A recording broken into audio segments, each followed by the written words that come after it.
BNP এক নেত্রী আজকে টকশোতে দাবি করেছেন জাকাতের থেকে নাকি চাঁদাবাজি উত্তম। আসলে যে যেটা খায় তার কাছে সেটাই উত্তম মনে হয়। মনে রাখবেন ভাইরা আমার, চাঁদাবাজ হারাম, জাকাত হালাল।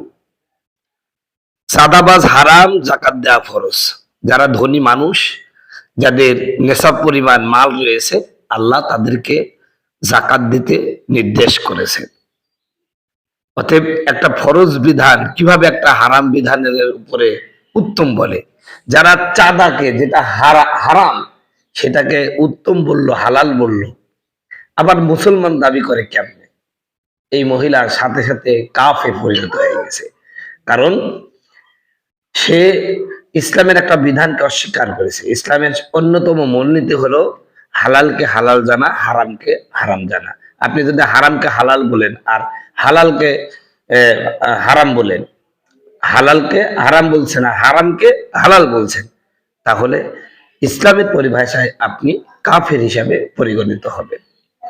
তো এতদিন ধরে নাম শুনে আসতাম যে এই যে চাঁদাবাজের দলেরা চাঁদাবাজি করে খায়, কিছুদিন আগে তারা বলছে সামান্য পরিমাণ চাঁদাবাজি সমস্যা না। আবার বলছেন মালিক শ্রমিক অর্থাৎ জনগণ যদি সমঝোতার ভিত্তিতে চাঁদাবাজি করে সেটা চাঁদাবাজি থাকে না। আরে চাঁদাবাজি কাকে বলে? জোর করে কোনো কিছু নিয়ে নেওয়া। দিতে চাচ্ছে না কিন্তু জোর করে দিচ্ছে। আমরা বিভিন্ন ট্রাক বাসে দেখি ড্রাইভাররা প্রায়শই এই চাঁদাবাজদের সাথে তর্কে লিপ্ত হয়ে যায়।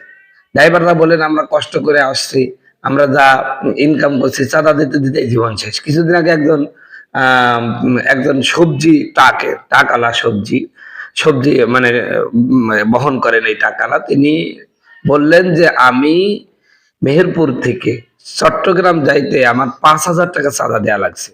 তাহলে আপনি চিন্তা করেন, এটা কিন্তু জনগণের উপরে যাচ্ছে। 5,000 টাকা চাঁদা যদি দিতে হয়, তাহলে ওই সবজির উপরে তো আপনার 10,000 লাভ করতে হবে, না হলে তো ওই 5,000 কি উনি ঘরের থেকে দিবে?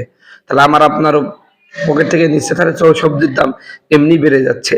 যেই চাঁদাবাজির কারণে একটা জিনিস 10 টাকা থেকে 20 টাকায় পরিণত হচ্ছে, সেই চাঁদাবাজিকে যারা জাকাত থেকে উত্তম বলে তারা তো মানসিক বেকারগ্রস্ত, এতে কোনো সন্দেহ নাই। এই সমস্ত লোকগুলোকে যারা সাপোর্ট করে তাদেরও ইমানের নাই, তারাও বেঈমান হয়ে যাবে। আমি বাংলাদেশের আপামর জনসাধারণকে বলবো, এই সমস্ত চাঁদাবাজদেরকে বাংলার জমিন থেকে উৎখাত করতে হবে, এদেরকে বয়কট করতে হবে। এরা বাংলাদেশের মানুষের জন্য একটা ক্যান্সারে পরিণত হয়েছে, একদম ক্যান্সার। প্রত্যেকে যার যার অবস্থান থেকে এই সমস্ত চাঁদাবাজদেরকে আপনারা প্রতিহত করুন, আপনারা প্রতিহত করুন। মনে রাখবেন, চাঁদাবাজি একটি গুনাহ। এই গুনাহ দেখার পর আপনারা যদি নির্বিকার থাকেন, চুপ থাকেন, আপনিও এই গুনায় সামিল হয়ে যাবেন। সম্মানিত বন্ধুগণ, আমার ভাইয়ের আমার, এইটা শোনার পরে আমি চিন্তা করলাম যে আমার বাংলাদেশের মুসলমানদের কি অবস্থা। আবার এদেরকে আপনি কাফের বলে দিবেন, আপনার বিরুদ্ধে লেগে যাবে।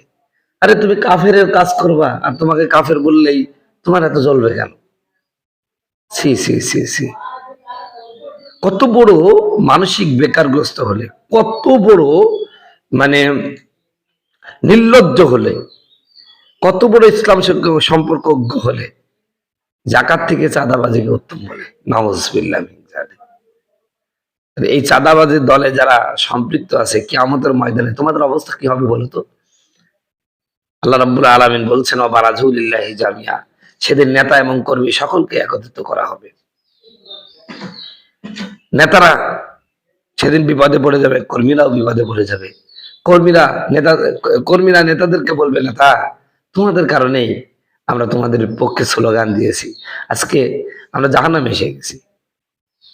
কর্মীরা নেতাদেরকে এই কথা যখন বলবে, তখন বলবে ক্বালু লাউ হাদানা আল্লাহু লাহাদাইনাকুম, আমরা যদি হেদায়েতের পথে থাকতাম তোমাদেরকে আমরা হেদায়েতের পথে আহ্বান করতাম।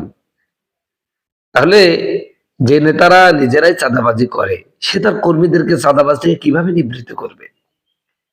তো কর্মীও চাঁদাবাজি করে, নেতাও চাঁদাবাজি করে, তো এই দেশে কিভাবে বরকত আসবে? এগুলো যখন শুনি তখন নিজের বিবেকের কাছে ধিক্কার দিই যে কোন দেশে জন্ম নিলাম। ছি ছি ছি। মনে রাখবেন, আবারও বলছি, চাঁদাবাজি হারাম, জাকাত হালাল, চাঁদাবাজি করা হারাম। আল্লাহ বড় লোককে জাকাত দেওয়ার নির্দেশ করেছেন। আল্লাহ বলছেন ওয়াতুস যাকাত, তোমরা জাকাত আদায় করো।